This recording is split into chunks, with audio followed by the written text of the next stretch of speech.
panned out in the last 4 years. I think it's time to move on, try something new.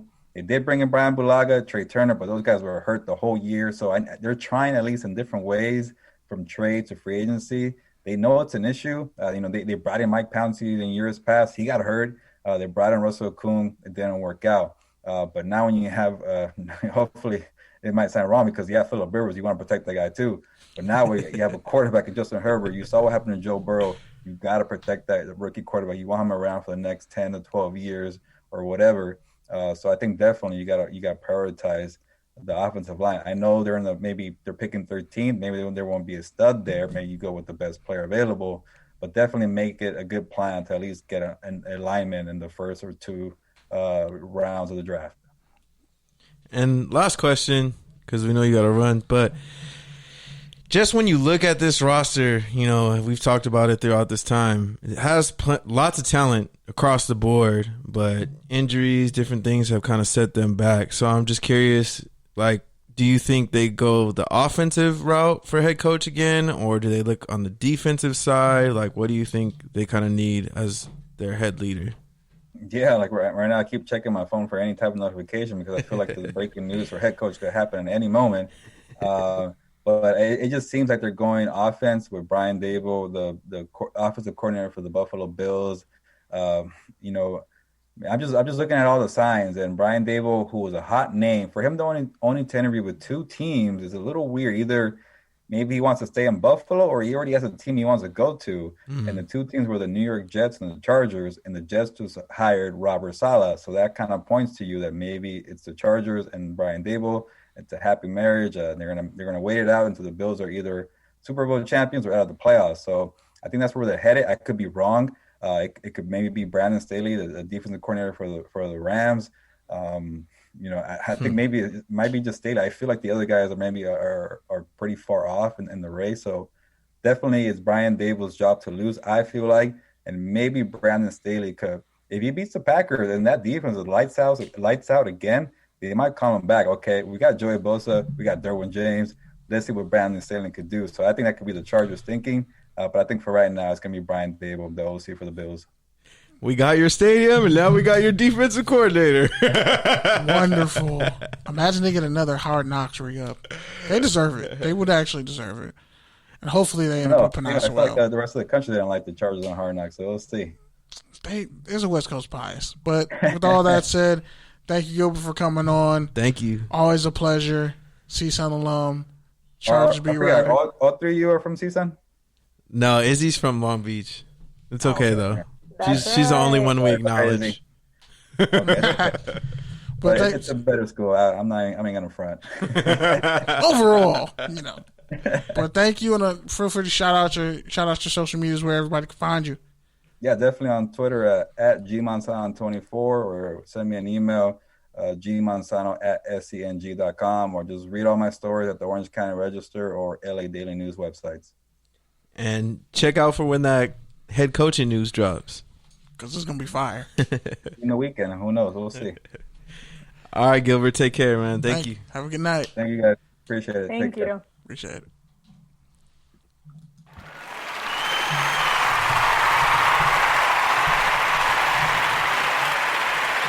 I almost hung up right now. You're like, okay, show's over. But yeah, shout out to Gilbert, man. Has amazing insight on the Chargers. And yeah. I forgot to ask him about Gus Bradley. That's what I wanted to ask him. But there was a point where you brought up the defense, and that's what I was going to ask it. But then I went the other way about Herbert, and then I couldn't get back to the defense. So, but whatever. Yeah. It's whatever. When it comes to Bradley, though, when was the last time he was really successful? So that's what I was going to ask him, because he gets a lot of credit for Seattle, but he was actually, he developed that talent and helped them get to where they were going, but Dan Quinn was the actual defensive coordinator of the Super Bowl teams.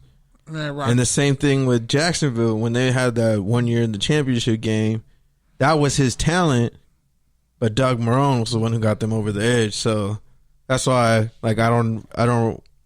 Gus Bradley is really well respected, but I just don't know exactly what the Raiders are getting. That's what I wanted to ask him. But it's like you wanted Mike Zimmer, but you got Paul Gunther. Yeah, pretty much. Like you wanted a Twix, but you got an Almond Joy. Oof. Or a Baby Ruth. Now you're just salty. But I mean, yeah. I'm sure we'll get to Seattle at some point in the show. Yeah, it's funny because I was thinking about the draft and how the national championship game played out, and you look at the draft board and all the skill players that are kind of high priority. A lineman could slip. I don't think Panay Sewell's going past 3. But that'd be interesting if he somehow fell to the Chargers. Because let's be honest, the Chargers haven't had an elite left tackle since Marcus McNeil, and that was the second round, like 10, 15 years ago. It's been that long. But, it is what it is. Was he elite? He was elite. He was elite. Was he all pro? I think he was. He was definitely a Pro Bowler. He was elite, but then he had a neck injury. I know who Marcus McNeil is. I know he was good, but would I say he's elite? He was elite at one point, bro. He was like on the trajectory of Mekhi Becton, and then he got hurt, and then the Chargers got trashed for a little bit, and then he got hurt, and it kind of derailed. But he had that spark of like, is he the next Chris Samuels? They both went to Auburn, and they were both really great players. I mean, Chris Samuels was the 3rd overall pick, so it's a little bit different. But anyway, you're talking about the Jags, man. What breaking news happened today? Yeah, so Urban Meyer is officially the head coach of the Jacksonville Jaguars. He accepted a deal with them. They offered him the whole shebang. Reports were at least somewhere in the mix of like he was considering Los Angeles. There are people saying that he didn't want to have his own show and he wanted to have the support of a GM and an established roster. But no, he went the other way. He's going back to Florida because we all know how that worked out the last time he managed a team in Florida. But fuck, it's going to be great for content, so. and Reggie Bush and Matt Leinart can finally get out of his shadows on Saturday mornings. That deserves another shot for that one. That was offensive. Because Kenny's a USC fan and he knows it's true. That was more offensive than this dumbass notice right up here for, wow. Oh, see, okay, Zoom. That's weird. We went the whole time last week. Yeah, that's why I'm like, why do I need to upgrade? Zoom out here trying to censor us. Zoom really they really got their time. This isn't Clubhouse, like, bro. Izzy, you might just have to. I'm gonna need you to stop name dropping Clubhouse. Only in the chats, but nah, it's actually been some. That's a whole nother story. But yeah, Izzy, you might have to call in like in 10 minutes because Clubhouse they trying to kick us out the club right now. This is ridiculous. Okay. Zoom. Not Spring. What's this the other man one? Called a dude who made one all-rookie team and 2 Pro Bowls. 2 Pro Bowls, pretty good. He was elite for those years. Skype would never do this to us. Skype would never do this. Stop it, bro. That's funny. You know who the other tackles were that year? Joe Thomas. Nope. Oh, wait, that year? No, okay. Who came out that year? 2006, 2007. No, I'm saying the Pro Bowlers that year. Oh, I thought you were about the draft. Ryan Clady? Nope. Jake Long? Nope. You're too forward. Andy Lee. Wait, Andy Lee is a punter, bro. No, Andy Lee's not a tackle. There was no tackle named Andy Lee. Oh, yeah, you're right. He was listed in the tackle section. Shout out to Sports Reference. Wow. Matt Light. This is why I'm the Sporkle champion. Matt Light. He was a Patriot. Flozell Adams held like a son of a bitch. Jason Peters. Hall of Famer. Okay, so that was 1. It's 1 out of 3. Let's see. That's only 3. I only see 3 tackles. Oh, Walter Jones, Hall of Famer. But old at that time. Yeah. 33 at that time. Still could cut a rug. Allegedly, he ran a 4.6. I don't know. The last great Florida State left tackle. Chad Clifton. He was good. Pro Bowl. I think he was like between the 3rd or 6th round pick coming out of Tennessee. He ended up being magic for the Chris Packers. Samuels. he had to retire early because he had and Joe spinal Thomas. stenosis. That was the one you got. He was a rookie. I know my Joe Thomas stats, bro. Come on now. He was a rookie that year. You got one.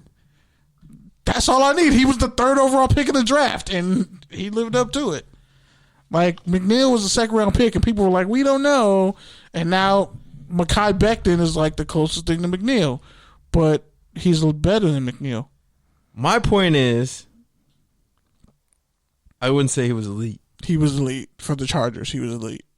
Let's see when he made. You gotta the Pro look Bowl at the his rookie years. year. Look at those teams that year, and look at LT stats that year. The tackles, his first year, he made the Pro Bowl. His Pro Bowl years. Jamal Brown, That's not fair. Willie Anderson. Not fair. Willie Anderson should be a Hall of Famer. His IG is dope though with all his lineman kick slide drills. Willie Anderson should definitely be a Hall of Famer. Just because he played for the Bengals, he gets a bad rap. Flozell again. All he did was hold. Tarek Glenn. Could have been a Hall of Another Famer. holder. He could have been a Hall of Famer had he played longer. Matt Light. He wasn't. Glenn wasn't Chris a holder. Samuels. So you're gonna tell me that this was the golden age of tackles when Marcus McNeil made the Pro Bowl? It was like he was the next generation. No, he was the next generation, bro. No, he wasn't, bro. Yes, he Don't lie was. about Marcus McNeil, bro. Stop it. He was great, and then he flamed out because of the injuries. He was great. Everybody was high on him. Marcus He McNeil was just 6'7", had like 360, bro. Had feet like a yeah, ballerina. he was an athlete. Don't get me wrong. He was and a good great player. pass blocker. He was a good if Pro player. Football Focus had grades He was out, a good he player. would have been a top He was PFF a good tackle. player, not an elite player. He was an elite player for a couple Good, of years. maybe even for very 2 or good. 3 years. His rookie years. His first 5 years. Anyways, all right. I forgot where we're at. Oh, Urban Meyer. So yeah, sorry for the tangent. I just had to flush that out. This man really called a Charger tackle elite. Stop it. Why are you hating Chargers? It's like me calling a UCLA receiver All American, bro. Stop it. Yeah, Has there ever been one? Has there ever been Yeah, one? good metaphor, huh? I got you with that one. There might have been one. Scratch his neck. I think about it. Like Craig Bragg had one great game against USC, but I don't think there's ever been. Ogden was like the last. Damn.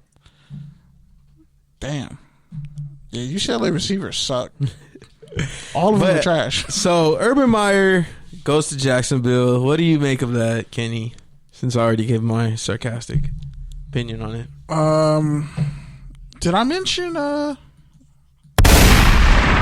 Cool, I mentioned that. I just find it interesting that a man who said he was never going to coach again is now coaching again at the most stressful level, and he's known for having stress-related health issues. And isn't this the third time he said he wasn't going to coach again and then coached again? He's like the Or Brett twice? Favre. He's like the Brett Favre of head coaches, Damn. minus the indecent picks, which I'm pretty sure he made that chick famous, if So I'm not mistaken. I remember when this whole Urban Meyer fiasco unrolled. Urban Mafia, like 2 years ago before he got fired. he stepped down at Ohio State amid allegations. Do tell. Go on. There were some allegations involving recruiting and indecent The things whole happening. situation with his receivers coach and all that. Remember, that was like a thing on Kenny's college football spot like every week. He had beef with Tom Herman, who went to Texas, and that dude who was like an assistant coach, like, remember all the coke you did at Ohio State and all this other shit? Like, I think that dude's still on Twitter. But yeah, he went off on Tom Herman, and then Grimes, who got done dirty, Frank Grimes, who I think is going to be at the senior, I don't know. He transferred from Ohio State. He was like a 5-star receiver. He went to Florida, and yeah, there was a lot of issues around that time. Urban Meyer wouldn't let him go. It was a lot of dirt being done. But yeah, Ohio State arguably had one of the greatest national championship teams ever, with Zeke, Bosa, Latham, all those cats who are in the NFL and all pros now were on that team. And he decided to step down. And he's like, I'm going to take time away from my family. That same old shtick. But, yeah. So I read this article, I think it was on SI.com. I don't remember who it was about, but it was basically about Urban Meyer, how he could be successful in the NFL. Because I guess during this time, what he's done is really gone back to all the players he's helped put in the league, which is a lot, and talk to those guys and just really pick their brain about what the culture is like, what the workouts are like, what the film is like.